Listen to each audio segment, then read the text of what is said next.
Teman-teman, kalian udah nonton sendiri. Itu tadi dari perkembangan terbaru dari kasus Vina.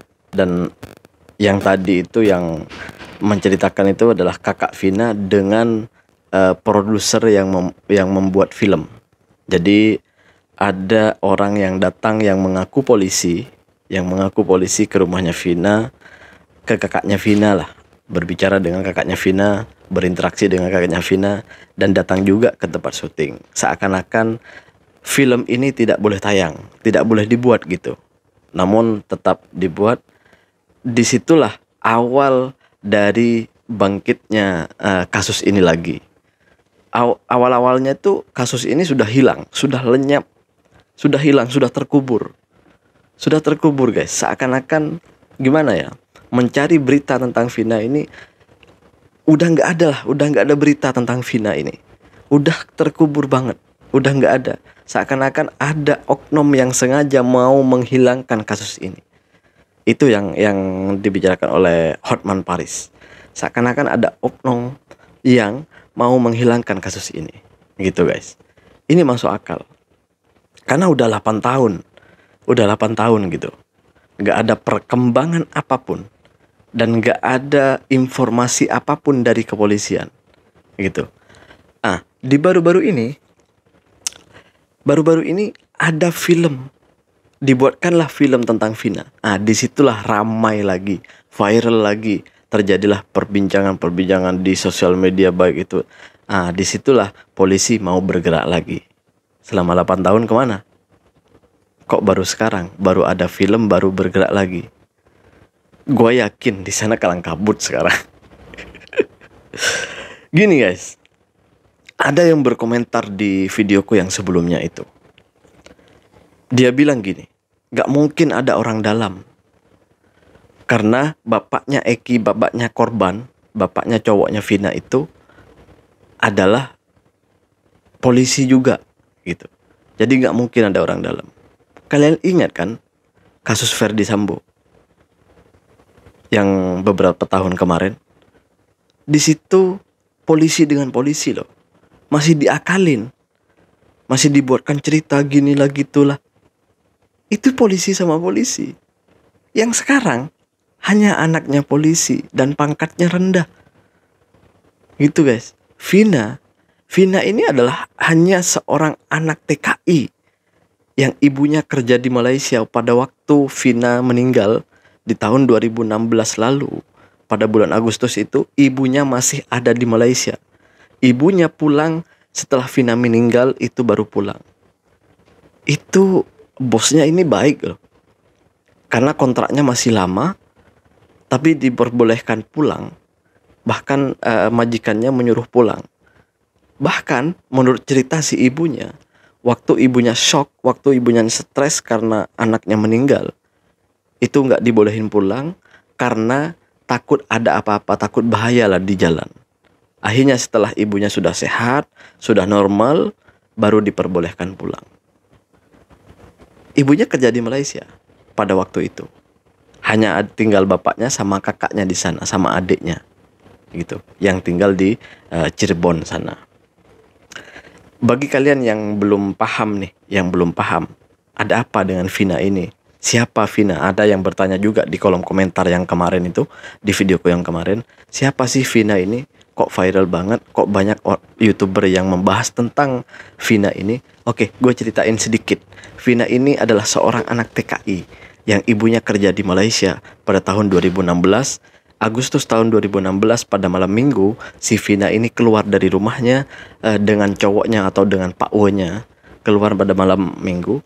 Tiba-tiba pada malam hari sekitar pukul 1, keluarga dari Vina, bapak dan kakaknya ini menerima telepon dari kepolisian bahwa bukan menerima telepon, tapi kedatangan orang disamperin lah ke rumahnya. Katanya si Vina ini kecelakaan di jalan. Lalu si bapak dan kakaknya ini datang ke kantor polisi. Setelah sampainya di kantor polisi, bapak dan kakaknya ini, kakaknya Vina ini minta HP-nya Vina ke polisi.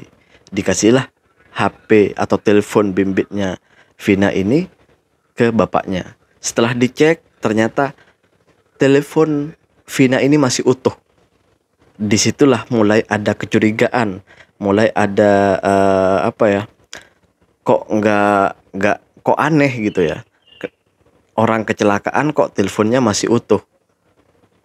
Tak sampai di situ, bapaknya berpikir ini saya harus melihat motornya Vina. Setelah itu minta izin ke polisi untuk lihat motornya Vina seperti apa keadaannya, motonya itu. Akhirnya bapaknya datang ke tempat moto di mana moto itu disimpan. Ternyata motosikelnya itu masih utuh, nggak ada rosak, sedikit pun nggak ada rosak. Ini menurut cerita dari bapaknya. Untuk kalian yang mau nonton cerita yang panjangnya, cerita utuhnya, itu nanti ada di deskripsi video ini guys. Jadi kalian nonton, di situ ada podcastnya Bang Denny. Kalian bisa dengar ceritanya dari awal sampai sekarang ini, cerita awal sampai cerita di tahun 2024. Jadi tahun 2016 sampai tahun 2024 ini ada ceritanya di sana. Jadi kalian bisa menonton videonya di link deskripsi di bawah ini, ada podcast guys gitu. Ini buat kalian yang nggak paham ya. Guys, di sini jadi kasus ini sebenarnya guys sudah 8 tahun. Agustus 2016 kasus ini terjadi. Awalnya polisi menegaskan mengatakan bahwa kasus ini bukan kasus pembunuhan, tetapi kecelakaan tunggal atau eksiden gitu. Eksiden. Ternyata setelah adanya kecurigaan dari keluarganya si bapak dan kakaknya ini, setelah datang ke kantor polisi dan menengok keadaan moto dan telepon bibitnya, ternyata semuanya mulus, nggak ada apa-apa, nggak ada kerusakan apapun. Disitulah keluarga mulai curiga, gitu guys. Disitulah keluarga mulai curiga dan setelah bapak itu pulang dengan kakaknya si Vina korban, lalu mereka berbincanglah di sana dengan kecurigaan yang ada. Seakan pelik lah kan, pelik kayak gitu kan. Ada yang pelik nih macam tuh. Jadi disitulah orang tuanya ini dan kakaknya ini datang lagi ke kantor polisi dan memberikan sedikit bukti-bukti, dan disitulah ini singkat ceritanya ya. Disitulah polisi bergerak mencari pelaku pembunuhan ini. Selang beberapa hari tertangkaplah 7 orang. Pertama 7 orang, lalu ditangkaplah 1 orang lagi dan semuanya 8 orang. Ternyata di 8 orang ini tidak cukup. Masih ada 3 orang lagi yang belum ketangkap sampai hari ini. Menurut cerita dari 8 orang ini yang sudah tertangkap ini, menurut cerita yang 3 orang ini adalah otak dari pelaku otak pembunuhan inilah gitu. Jadi otaknya semuanya ada di 3 orang ini. Ada di salah satu 3 orang ini. Sampai sekarang belum ketemu. Menurut dari keterangan dari Hotman Paris, ini ada oknum yang sengaja menutupi identiti dari orang-orang ini. Yang 3 orang ini. Itulah kenapa kepolisian sulit sekali untuk mendeteksi keberadaan orang-orang ini. Padahal kepolisian itu biasanya sangat gampang sekali untuk mendeteksi orang gitu. Contohnya seperti teroris. Teroris ini gampang sekali dicari. Sedangkan ini hanya ya pelaku pembunuhan, tapi sulit sekali untuk menangkapnya. Entah ada apa ini. Disitulah timbul kecurigaan publik sampai sekarang. Awal cerita ini,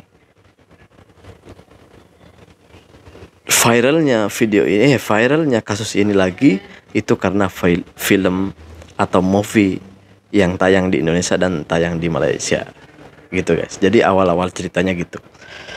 Kenapa diangkat lagi kasus ini gitu, viral lagi gitu. Ya seperti biasa lah di Indonesia tuh, di Konoha itu memang seperti itu guys. Nunggu viral dulu baru baru ada pergerakan, baru ada gerak gitulah. Entahlah mau jadi apa nih. Aduh.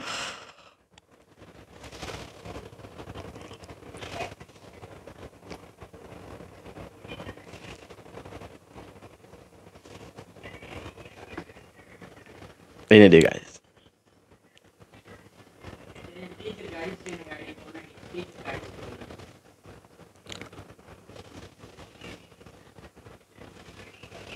Ah,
betul.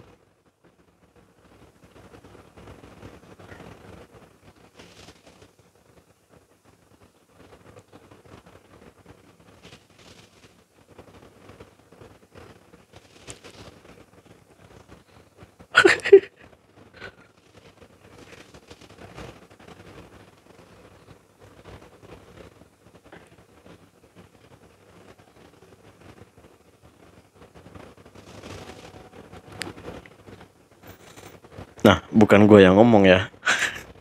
Ini Komarudin Simanjuntak ini adalah pengacara atau apa ya? Apa kalau di sini penguam lah, penguam terkenal di Indonesia. Sekarang itu ada penguam nomor satu di Indonesia, yaitu Hotman Paris dengan eh, abang yang tadi bicara itu. Itu sekarang lagi menangani kasus Vina ini. Mudah-mudahan cepat tertangkap tiga pelaku ini karena diduga tiga pelaku ini, dan menurut dari kesaksian yang 8 orang ini adalah yang 3 orang ini adalah otak dari pembunuhan Vina dan Eki dan cowoknya gitu ya. Jadi apapun itu, mudah-mudahan kasus ini cepat selesai, cepat tertangkap orangnya, cepat tertangkap pembunuhnya.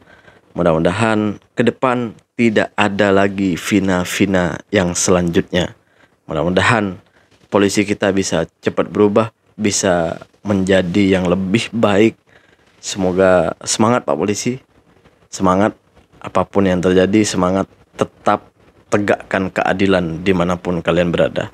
Terima kasih buat semuanya. Assalamualaikum warahmatullahi wabarakatuh. Jangan lupa sholawat guys.